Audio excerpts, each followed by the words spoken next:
So I'm going to be using Google products mostly for this demonstration, but of course you can use various products with a focus on web building. So like WordPress, there's a couple of different website building software that you can use.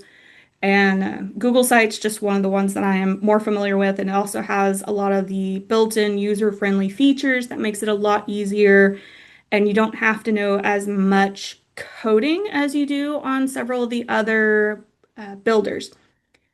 And also, Google Site has a few other features already built in, such as Google Forms for like if you want to do like a survey or add in more of a assessment style feature to the escape room. So since it's already built in there, it's just easier to go with. And I already have a couple of things already popped open, so I'm actually going to just click on the tabs up here when we get to them. But I would always suggest when you're making the escape room, have a folder that is specifically for that escape room. So if you're doing one for a maze and this, let's say this is just going to be our first escape room we're going to do, we just do one folder. It has all the materials for that escape room, whether it be particular pictures, the actual file of the escape room, any notes that you want, just keeping it all in one place makes it a lot easier to stay organized because these escape rooms aren't just, I'm going to sit down and be done with it in about 30 minutes. Unfortunately, they are time consuming. The more of them that you do, the quicker and more efficient you do at being able to complete them. Also, if you have one already, you can use it as a template and be able to make adjustments and changes from there, but it's still going to take some time, along with any other tasks that you have to complete. With any type of escape room, whether that be the version, a in-person version, the lock base, like whatever type of escape room you're working, there are six basic steps with this. Um, but we're only going to cover the first three of them, and that's going to be creating an outline, designing, and then assembling your escape room. So, starting with the outline, I do have a basic form that I've done because I've done this several times. I've just kind of created a basic form that can be used to complete it. I am happy to share. In fact, I'm going to go ahead and copy the link. I'll go ahead and drop it into the chat. And so from this form, I use this with no matter which outline I am doing, whether that be in person or virtual, this is the same form that I use for all of them. Now, everything on here is not used for every single escape room. You just really need to use the items that fit with what you're doing. The really important ones for this is creating a concept, which it will be like your content area. So could be a topic, a theme, learning objectives if you're doing it for an educational purpose. It really all depends on why you're creating the escape room. This portion, this concept can also be part of a storyline if you're going to kind of go that route. So if we're saying we're using it for an education purpose and it's for a nursing class, you could have it where it's the students are going to be working on their clinicals, they're on the unit, so maybe they get locked on the unit for some reason and they have to work their way out. And that's the whole storyline of it, and we can go from there. Having this helps you, having this outline and having this storyline helps you with staying on track, as well as determining how many required turns that they're supposed to take in the maze. So, how many times are they going to go right or left to actually complete it? Also, it also helps you know how many false endings, or I like to call them rooms, but how many dead ends you're going to have, things like that. Now, while you can make this maze completely on your own, if you like to just sit there and create mazes and puzzles and all of that, go for it. It can be easier to start with like a pre-made maze, which is usually what I do. I'm also more of a visual person, visual hands-on person. Um, so what I usually do is either print out a pre-made maze or draw one on a piece of paper and go from there so I can count how many turns and things of those I need to use. Um, and once I have those turns, I can come down here to this section that says steps, and I can have each one of these for this particular maze style. I can have the steps be the turns, and then the locks would be maybe the dead ends. So you would adjust it depending on what type of escape room you're doing. Now, I mentioned that I like to use a pre-made maze. I have this one right here that I tend to use. It's just a simple four-room maze, very easy. Um, I've gone in and put the little dots here so I know how many dead ends I have. I can then count how many turns I have here. So I'll have one turn here, another turn at this location, and then, those possible angles, and then those will tell me um, how many pages am I going to need for my maze. Um, so what I'm going to do, so this example that I have here is a detailed template. So this is one that I have used in the past. So you see I have multiple pages here. Um, and if I was wanting to do something as extensive and as detailed as this would be one of the ones that I would just go in and edit. I would save me a lot of time already having this pre-built. Um, if you're interested in it and want one as detailed as this, I'm more than happy to share it. I'll send you my email address. I'll drop my email address in the chat, or you can look me up on the libraries page, and I'm more than happy to share any of my escape room templates that I have. Um, but this is one of the more simpler rooms that I have. Now, if you notice, there's a lot of pages here. You don't need this many pages for this particular room. I have, for this particular maze, I have two levels. I have the beginner level, which would be the level with just starting have it labeled purchase map as a reminder for me to know that, hey, this is supposed to be a more easier level for my players, and makes it where it's easier for them to return to any point of the maze rather than having to work their way backwards. Whereas if this section where it's a little bit more advanced, they have to remember which turn did they take when. So did they turn left at the second spot or right? Did they go straight? They have to remember that in order to, if they do end up in a dead end, to remember which direction have they already tried. So it's really fun to see the players, give them a choice in how difficult of a game that they want to play. This does make it a little bit more time consuming on the creating level, but it does give your players a little bit more autonomy when it comes to how they play the game. Um, so I already have all these built out, which means I also have all the links and everything built in here. So once you've created one and you got all the links built in right, all you need to do is go in and change names, add pictures, change questions, activities, just those minute things that go with the latter half of designing the game and more into the assembling it itself. Um, but I'm going to go all the way back to here. In order to get to that portion of having one of those, you would click New in your folder, and it's called a Google site. There we go, Google Sites. And you would just click on that and then start from here. Now, I do have a page where I already have my picture here. So that's the maze. I will keep returning to it. When I actually finish everything, I will remove this picture from the home page because my players don't need to know what the maze actually looks like. And then I will just follow the steps. So at the very beginning, you'll type in whatever name you want of your maze to be. It can be something as simple as, escape ABC.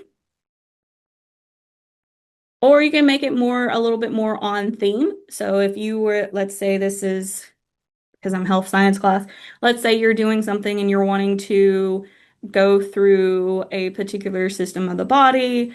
You could have it where the maze is the human body and each of the rooms are a different section of the body, We can have the mazes into the, or the turns and stuff would be like the veins or something along those lines. Again, as creative as you want or as simple as you want, and go from there. Now, each one of these turns would be a different page. So I'd go in here and I would see, all right, I got one turn there, a turn there. So that's 2 pages. And then a turn here. So that's 3 pages. And then and then our exit page. So I have our start and our exit, and then I'll go in and add page 1. And just starting out, I don't actually name them. I would just put in and get my framework done. I said 3 turns, right? I hope I said 3 turns. These can go in any order you want them to. I make it easier on myself and click and drag and drop them in the order of numbers that make sense of when the player would interact with that, just so that I can keep a running list of where everything is and hopefully don't miss a turn or a room, and just making sure everything stays linked. Once you're completely done, let's say you're completely done with this room, you don't, or this turn, you don't need to come back to it. At that point, you're going to want to come and click on these little hamburger menu buttons, and you want to hide it from the navigation so that they're not, it's not up there. You can't really see it. And then that way, the only way the player can get to that page is by going to that turn. So I'm going to go back to my home page. Home page has that little start here button that is linked to the start. So this would be your scenario, any rules and things, any suggestions you have for your players. Oftentimes I would suggest them to have like a piece of paper, especially if they're going to do the more advanced style, so that they can keep track of the different turns. If you're going to have math involved, maybe you want to include like suggest having a calculator or a piece of paper at that time. Um, or if you're doing word riddles or, just some like tips and tricks that they can have that will help them through this game. And then actually go to start. Oh, nope, I skipped a step. Now that we have the turns, you also want to make sure you have all your dead ends or your rooms. So 1, 2, 3, 4. And just with the turns, you'll go in and you'll add your rooms. That is not a number.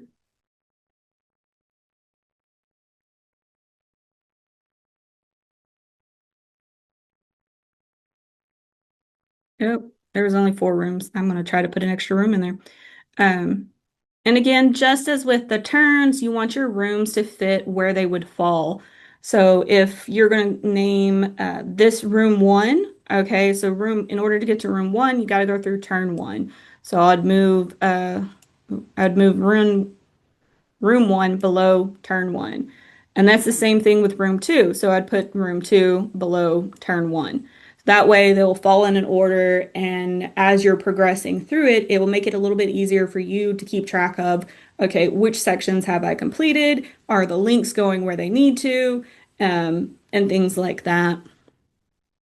And then I missed a room. I completely forgot about room 3. Okay, and go back to home. Room 3 needs to go through turn 1 and turn 2. So then I would move that here. And then room 4 goes to turn 3. Oh, that's room. Whee. There we go. And go through. And again, it doesn't really matter what order your pages are in at the end of all of this. It just makes it a little bit easier for you to keep track as the designer of the game. So once you have that, at this point, I would keep the map to the side, but you're really not going to need it until you start linking and creating your links and just verifying that your links are going to the right section. So we're going to start. We already have your scenario. This particular page is set up to have both the simple and complex situation. So Are they going to do more of the beginner level or the more advanced level of the game, giving them that autonomy? If you do not want to have this, you could easily just remove this page, or not design this page at all and just start with a home page. And you would just have this where it would go to turn one. So instead of going to start, it would actually, you would just change it by clicking the edit button, and you can just put, and it pops up, and then you just click turn one. Now, just to preview it so you can see what that actually looks like when you do that change, you can click on here where it says start here, immediately takes you to turn one. I haven't removed the hidden rooms up there, so they're going to still be up there. And then just close out and it'll take you back here. What I really like about Google Site is that it does give you the option to see what this is going to look like, both in phone, tablet, or on an actual large screen computer. This will make it easier for you to verify accessibility. Is it going to work on, if they're using their mobile phone, if they're using their tablet or their phone, or, is it better for them to be on a computer? Now, depending on how big and how long your game is, it's always suggested to make sure that your game is accessible on any platform, not platform, device. But there's also the option of being aware that if you have a way for your players to access it on a, let's say we're going to use a TV. I've done a situation where I've gathered all my players together, and I had them go through the maze together as a group rather than them doing it individually. So I had them, play it as a group, and we, had that conversation where they got to talk about the different turns and like, okay, well, which turn did we do beforehand? And just having that collaborative factor in the escape room was really neat to see. It works better with small groups. But you could also do it as an actual classroom activity if you wanted to, and just have them take votes on which turns that we do. Um, Moving back to here. No. Okay. So we've covered that. We've covered that. Okay. So when it comes to the turns, now I know if you're doing this for educational purpose or entertainment, like one of the big things you're is like, okay, what do I put at the turns? Other, is all you do is just like, hey, turn left, turn right, go straight, which direction you want to go? No, you can actually make it a little bit more engaging than just that. You can have it where instead of just saying turn left or turn right, you could have an actual question here. So let's say you are going back to the health science thing. Let's say you're wanting to do more of a form, a more of an assessment style rather than a introduction to a topic or just an entertainment piece, but more of an assessment style. You could have it where you have a question here about the human body. Maybe you're talking about a particular system, and then depending on the answer choice, so having multiple choice, depending on their answer choice will be whichever direction that they go. So let's say, for instance, we're going to double click here in the thing and we're going to add a text box here. This is going to be, we're going to have our question. And then down here, we'll also have the answer choices. Now, if you want to, you could add you could add images. Adding images is fairly easy for here. You'll just go over here to these little, double click over here, and then there's a little image button here. Or if you have like something from your Google Drive, let's say you have a photo already built into your Google Drive, or a form, or just any number of things that you could put there. You can upload something straight from your computer. Or if you do know coding, you can embed something in it via the code. Nothing wrong with that if you're going to do like a video or such. And you can move this to where it'll fit on certain parts of the screen. So then you have this, it opens up this entire space. Or if you wanted the question and answer choices to be next to each other, you could, click and drag and move that. So you'll have the question on one side, the answer choice on the other. Um, you could also change add different various contents here. So there's a lot of different items that you could do. You could also insert a button. So in case you didn't want to do the links themselves, you could, of course, name the buttons and then have it linked to a particular page. So answer one, and I want it to go to, let's say we want it to actually go to room one. So answer one ends up being a dead end. And another button, answer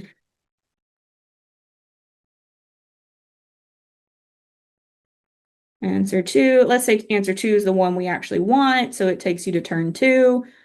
And of course, you can do as many answers here, so all the wrong answers would send you to a particular room, whereas all the right answers, or where the right answer would send you that direction. Now, for our actual maze that we had going on, if we had a question here, we can go back to our maze.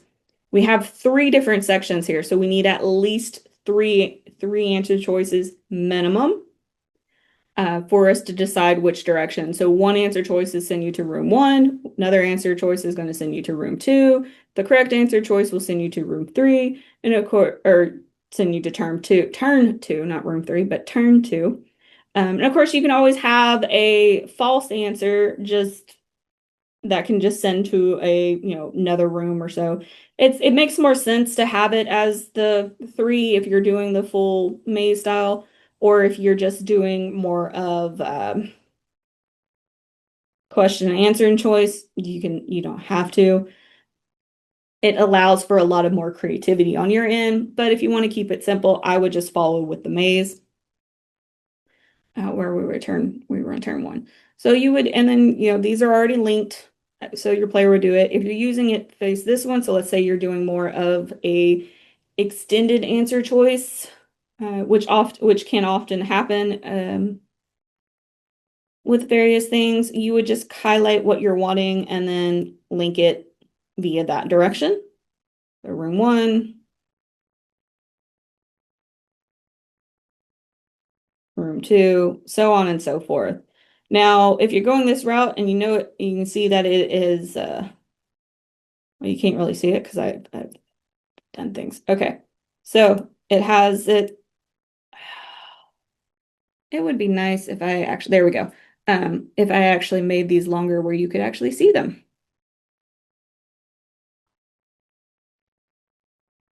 Okay, so once you have it linked, it does underline it so you know for a fact that, okay, that linking is done. You can use the buttons. I particularly prefer clicking the links. Buttons are probably more accessible. I'll have to look into that more, a little bit more to make sure of that. I prefer the links because it makes it where I can see it better. Now, if you're using this, do remember that you need to make sure that your room matches the answer choices. So if you have so you would name these the particular answer choices that they have. So let's say we have this currently named room one, but the answer choice one, so we would have to actually go into room one, click on this little button here, and then properties, and then change it to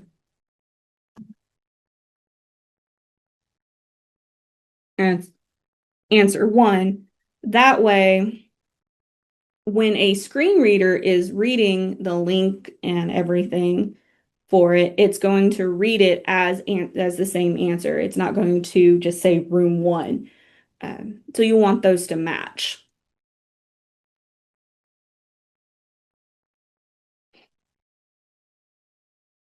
Okay, there we go. So you want to make sure that the link itself and the name of the link matches the text box. This one is good for accessibility, and two, it's also makes sense for the actual game itself. So just keeping those together makes it more cohesive. And you just can do this for each one of them. If you don't want to do that questions here, you could also have it where if they ended up in the room, in order for them to turn around, of course, they could hit the back button But if they're going to play the game to its fullest, you can have an answer choice here. One choice will send them back to,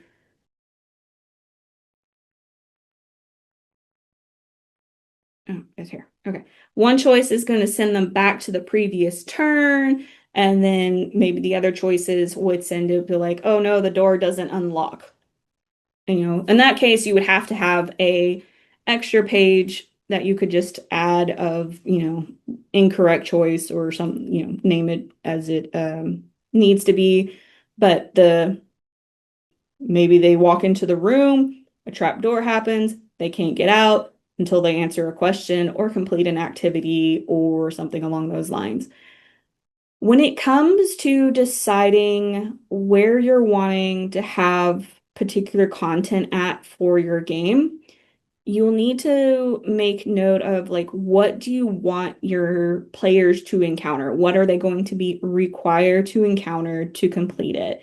Those items, you want to make sure that you get them completed first and kind of fleshed out first, just so you can make sure all the links match. I would strongly suggest that anything you want the players to encounter that they have to, these need to be on the actual turns themselves.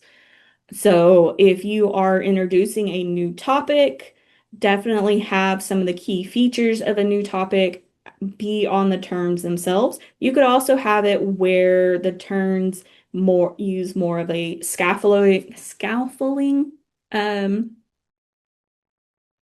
situation. Brain went blank, but use more of a scaffolding style where as they go further into the maze, starting out, it will take previous content that they've already covered in class or things that they already know, maybe trivia if you're doing it for more of an entertainment purposes.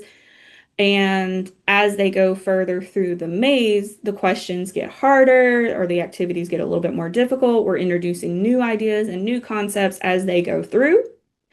So there's that option. There's so many different options that you can do with the maze.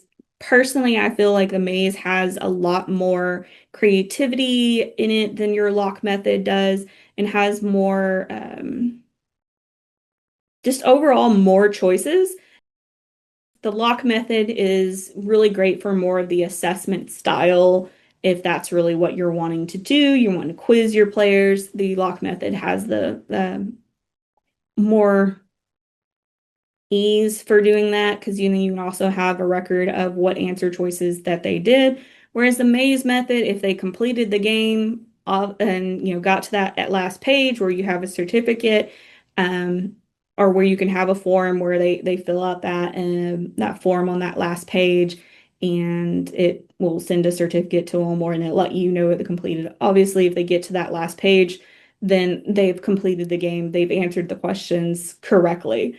You don't know how long it took them to answer those questions, but they answered it correctly. So I would use the maze more for a study aid, introducing a new topic, or even having your students come up with, group them up into different groups and have them actually create these games and share them with each other, share them with other groups and see, rank them and grade them and just have that more collaborative method there and being able to then have other games already created in other assessments. So there's a wide variety of things that you can do with these uh, with the mazes in general. Once you're all finished with everything and have these, you do want to make sure that all of these are hidden.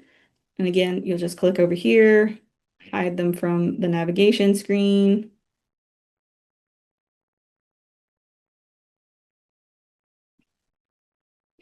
Now, if you notice, like I really like the user face when it comes to the Google site because it's very easy to see everything is all right here.